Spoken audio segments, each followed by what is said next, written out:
I want to talk about a case where Google was fined 10 million pounds due to GDPR violations by a Spanish authority. And it was specifically related to a process. And these are the things that can confuse businesses. You know, they don't see that the process that they put into place is a problem.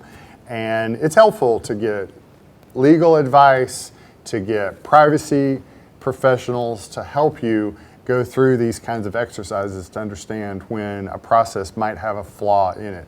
This particular case seems to be pretty simple in that they had a form to request content removal. So if you think about somebody wanting to remove content that is coming up in search results, what is that? That's right to access as the individual that they're including in their search result. I have a right to contact you to find out what you have, and I can make this request that you remove it. If there's not a legal purpose to retain it, then you should dispose of it. And so that's what this form was doing.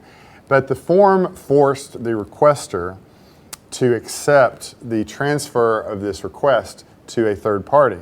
And so now my information with this request I'm making is having to go through a third party, and I don't have a choice in the matter. And that's another privacy principle, is choice. Am I consenting to this? And they didn't allow the people to opt out of that.